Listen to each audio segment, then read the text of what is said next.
অনেক জন্মজনিতম পাতকম সাধু সঙ্গমে ক্ষিপ্রম নশ্যতি। অনেক জন্ম, অনেকগুলো জন্মের যে আমাদের পাতকম, যে অন্যায়গুলো বা পাপগুলো বা ভুলগুলো জমেছে, সেটা ঠিক ঠিক সাধুসঙ্গ হলে মুহূর্তের মধ্যে সেই পাপটা চলে যায়। কিভাবে যায়? সাধুসঙ্গ হলে কিভাবে যায়? মনটা বড় হয়ে যায়, মনটা ব্রড হয়। সাধারণত আমাদের সমস্যাটা কোথায়? সমস্যা তো এক দুটো। একটা হচ্ছে আমরা একটু নিজে মতো করে একলা থাকবো, আর কারোর সঙ্গে কথা বলবো না, মিশবো না, কাউকে ঢুকতে দেবো না, এরকম। আমি যেটা বলবো সেটাই যদি করে তাহলে ঠিক আছে, নইলে ওকে ঢুকতে দেবো না। এইগুলো হচ্ছে সংসারের মানসিকতা। এমনকি আশ্রমের মধ্যে থেকেও এই সংসারী মানসিকতা এসে যায়। কিন্তু যদি ঠিক ঠিক সাধুসঙ্গ হয় তখন ওইটা হবে না, আবার কথা নয়। সেজন্য আমরা যারা সন্ন্যাসী আছি, আমাদের কাছে যারা থাকেন, আমাদের লক্ষ্য করতে হয় ওদের মনগুলো যাতে ছোট না হয়ে যায়।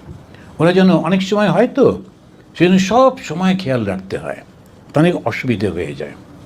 অ্যান্ড আমাদের ভারতবর্ষেও দেখেছি আশ্রমগুলোতে কেউ কেউ থাকেন যিনি ইনচার্জ স্বামীজি আছে, তার সঙ্গে ওনারও তো লোক লাগে এটা ওটা করবার জন্যে। এবার সে কিন্তু যেই মহারাজ নেই তখন সে কর্তার্থী করতে থাকে। এবার মহারাজ জানতেই পারছে না, কিন্তু বদনামটা ওনারই হয়ে যাচ্ছে। এইটা গোলমাল হয়ে যায়, সেই জন্যে খুব সমস্যা হয়। তো যিনি সাধু থাকেন তাকেও খুব খেয়াল রাখতে হয় আশ্রমে যারা স্টাফ আছে বা আশ্রমে যারা ভলেন্টিয়ার আছে তারা যেন ঠিক ঠিকভাবে করে, তাদের সঙ্গে বসা, তাদের সঙ্গে কথা বলা, তাদের মনটাকেও ওইভাবে উন্নত করা, এটাও কিন্তু ওনার ডিউটির মধ্যে পড়ে। তো এই সাধুর সঙ্গ করলে যদি ওই পাপটা নষ্ট হয়ে যায়, যদি না হয়, যদি ওটা বেড়ে যায়, তাহলে দুটোই গোলমাল, ওই সাধুরও গোলমাল, ওরও। তবে কিছু কিছু লোক আছে কিছুতেই ভালো হয় না। কীরকম?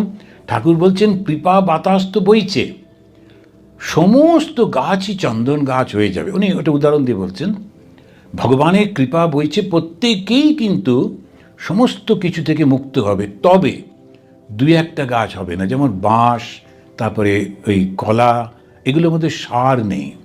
তো যাদের মধ্যে একদম সার নেই, ঈশ্বর লাভ করার বা ভগবানের কথা শোনার, ভালো হবার, তাদেরকে কিছুতেই ভালো করা যাবে না, অনেক সময় লাগবে। ওরা ধীরে ধীরে ধীরে ধীরে তাদের কর্মফল কাটিয়ে কাটিয়ে আসবে, তো বটেই, সবাইকেই আসতে হবে।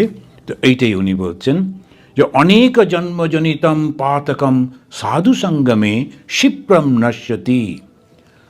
ক্ষিপ্রম নশ্যতি, খুব তাড়াতাড়ি ভালো হয়ে যায়। আর কি করে বুঝবো যে সাধুর সঙ্গে আমার